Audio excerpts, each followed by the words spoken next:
Hey everybody, we are going to be painting this adorable sea turtle using just two paint colors.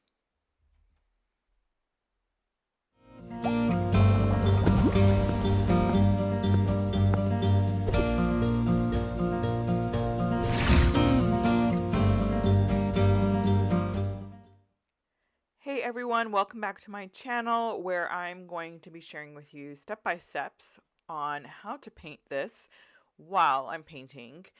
This one is a really easy one because you're using just two paint colors. It's probably the easiest painting you will ever do. It's that easy. I will attach a link to the stencil in the comments below. You can use carbon paper or graphite paper to trace the turtle.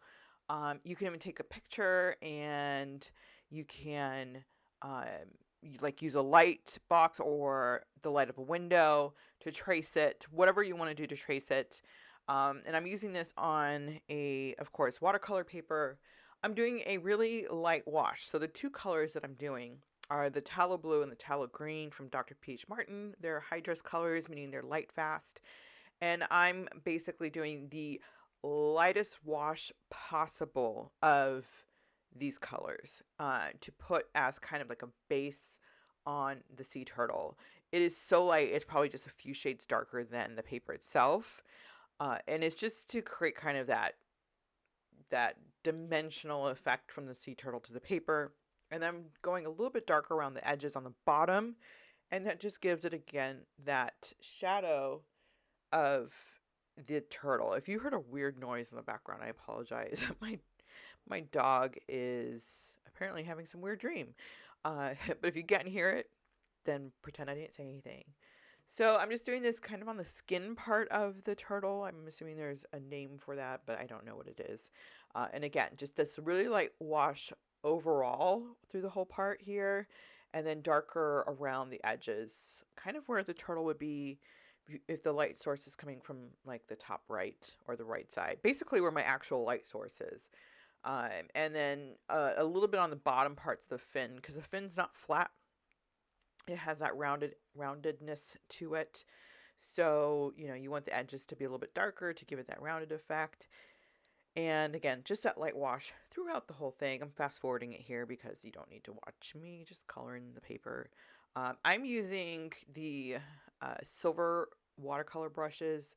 They're a little bit nicer brush, and of course, nicer means more expensive. When I first started using the silver brushes, I wasn't a fan of it.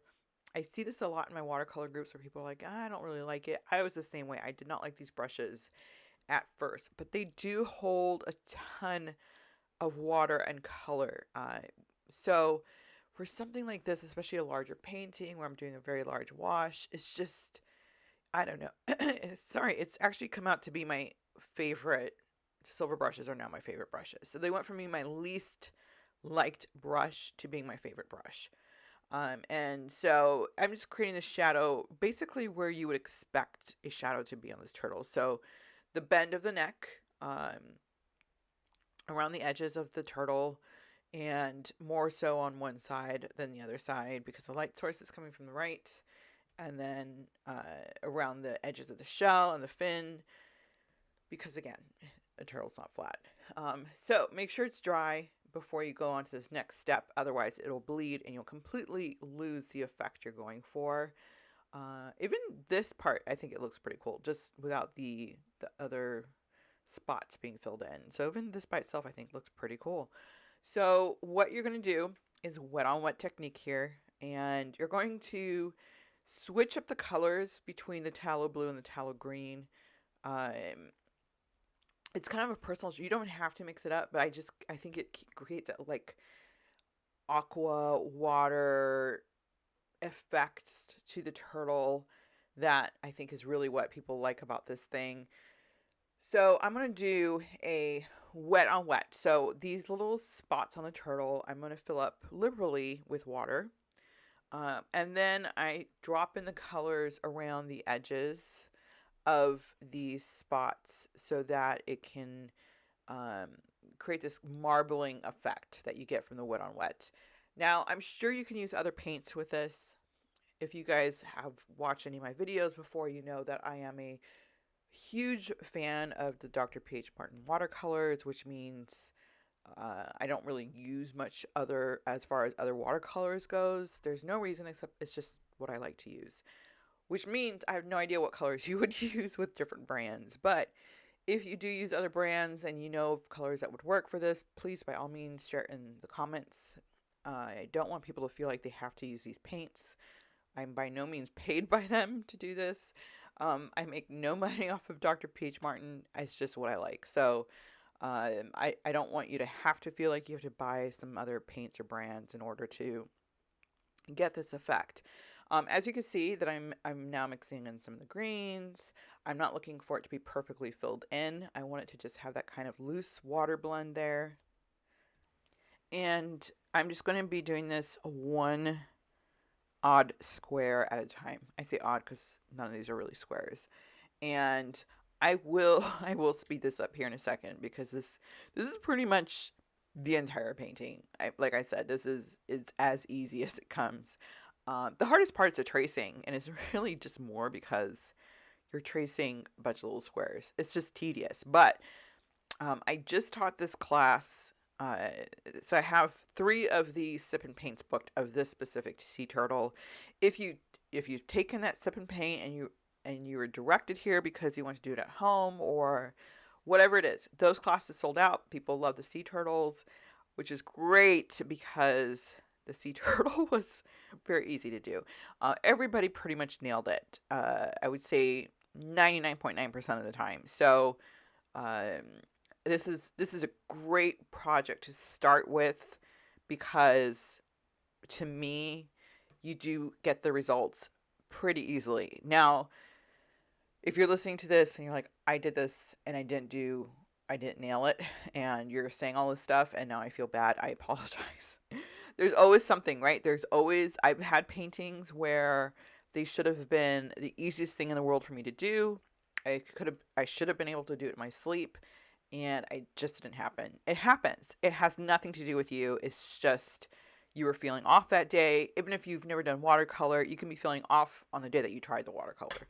So, with that said, I would request that you give it a try again. Sometimes it's just your jam, and sometimes it's not. And maybe there's just something about this that's not working for you, because I've had people do acrylics and oils of certain paintings and like, I don't understand why you're struggling with this. This is so easy. I struggle with oil and acrylic all day long. Watercolor is easy for me, and I've heard the opposite from others. So if this painting is not working for you, then that's okay. It's not you. But I would say if you're giving one a try and you're brand new and you're like, I really want to try something that's I'm going to feel confident with at the end, pretty good chance with this one. And if you are looking to invest in Dr. P.H. Martin watercolors, maybe because you hear me using them all the time or whatever the reason is, and they're not cheap. Each color is like, for the smaller bottles is what, $9. They're not cheap, so you can't like buy a whole palette for $20. The whole set I think starts at like 40, which for people today, that with everything costing so much, most people don't have extra money lying around to buy something. So this might be another reason to try this one, is because it does only take 2 colors, even 1 color if you really want to. You don't have to even do the greens. You could just do, or you don't have to do the blues. You could just do different shades of the one color, lighten and darken it, and it will give you the exact same effect. So this is just, as you can see, I think this is a good painting to go with. And it was really popular even before giving it a try. So I feel like this is going to be kind of my really go-to for people if they want to try something new. So here's just filling in all these little squares. It gets, so the tracing part of it was probably annoying for me, but this part for me was relaxing. And I noticed teaching this class that people were getting into the zone. They were kind of, I could see that you could see that people were relaxed, which I really love. People were just, you could see them calming as they painted. It was almost like a doodling effect. You didn't really have to think much about it. Once you figured out what you were doing, which is usually within the first few squares, you were comfortable with it. You're like, okay, I've got this. Um, yeah, and people got into the zone. It was very cool to watch. I love that I got to teach this one in person, and I have another one on Thursday, so it's just a fun one to do. Um, and so here's my question: the sea turtle was really popular, and I know people love their sea turtles. I love sea turtles. I'm not obsessed with them. I love sea turtle. I love all animals. So for me, it's like, yeah, I get it. I love animals, but the sea turtle, what is it about the sea turtle? Is there another animal that people are just really obsessed over, like sea turtles? I thought maybe whales and dolphins would be the same way, but they weren't. They weren't as popular as a sea turtle. I know we live on the ocean, so I thought, hey, maybe some sea animals, that's what it is. It's not. That didn't do it either. It was a sea turtle. Maybe pandas. Um, I don't know what else. I would say dogs, but I think it also comes down to breeds with dogs. I don't think people are like, "Oh, I want to paint a dog, any dog." They usually want to paint the dog that they know, their dog or a dog that they grew up with, whatever it is. So, which is hard to do because there's so many breeds of dogs. So, what other animal do you think gets people excited to paint like a sea turtle? I would love to know. It would help me out because I always do the sip and paints here, and I'm always looking for different subject matters, and it's really hard for me to gauge what people want to paint. I did not think the sea turtle would be so popular. I knew people would like it, but I just didn't think they would like it that much. Like it just really stood apart from all the other paintings. Um, and I don't think it was the colors because, like I said, I did a whale one, and it just didn't have the same effect. So the sea turtle, people were like, "Oh my god, the sea turtle!" So I would love your suggestions on another type of animal. I think maybe a koala. Not koala. Did I say koala before? I meant panda. I think maybe a panda might have that effect. I know people who love. I love pandas, but I don't know if people love pandas as far as painting them. Like I know I love watching the videos of pandas, but I feel like sea turtles people just like having sea turtles on their wall, like paintings of it or whatever it is.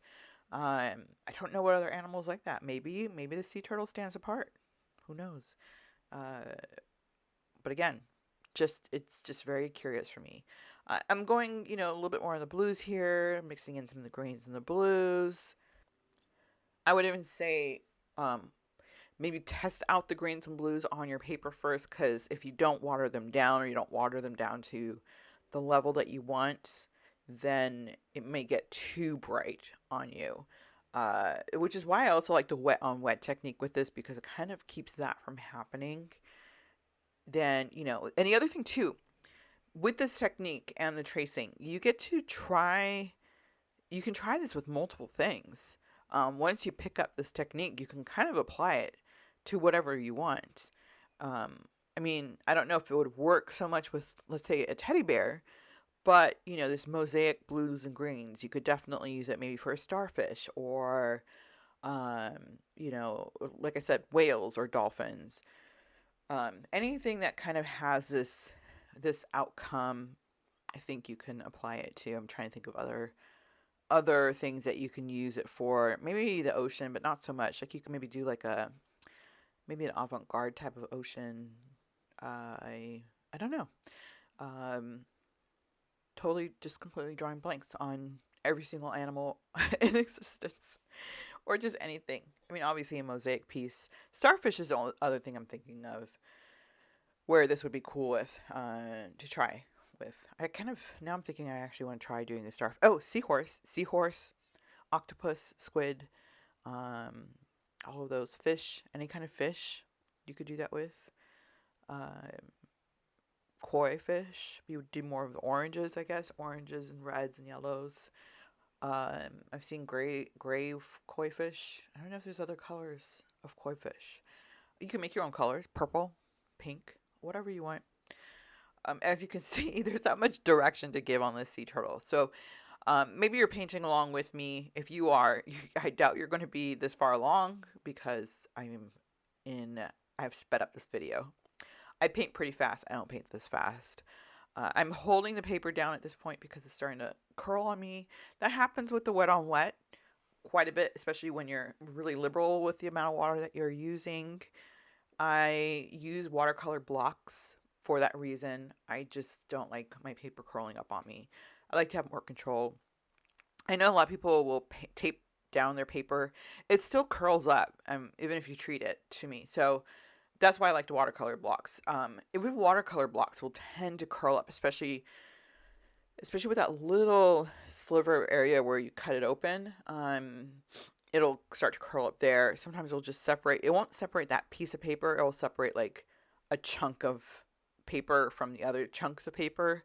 So it's still relatively flat. I just ignore it. It happens. I've never had a watercolor block not do that, especially as I get closer to the end of my block. So if there's only like, if it's more than half used, that happens more often than not. It's just part of it. You just roll with it. I've had people say, well, is it just a bad block? I don't think so, because it's literally happened to me every single time. So I was putting dots in there. I'm like, why did I put dots in there? I think I don't know what I was doing. So ignore what I just did there. When this is over, I'm going to add a little bit more shading. And the way I do the eyes here is I just use the one color to do the eyes. Now, when I teach a class, I have people use a archival pen, like a micron pen, because it's, like I said, I don't know their skill level, how steady their hand is, and I know people are a lot more steady with like a pen over a paintbrush. So for me, it was just easier to make sure everybody kind of had a consistent result. So that everybody used an archival pen for the eyes, and then you can use either a white gel pen, bleed-proof white, acrylic paint pen, whatever, to put the two little dot reflections into the eyes, which is what I end up doing on this sea turtle after the video ends. But if you want to add the dots to the eyes, like the reflections, you can even do that beforehand and just paint around it. You can use the blue like I do here, or you can use black. Like I said, I want to keep it to using two different colors, so I didn't want to change it up. But that's it. That's the whole thing. Let me know what you think. I would love to see pictures if you post it on social media. Tag me. But hope you enjoy the sea turtle. Till my next video.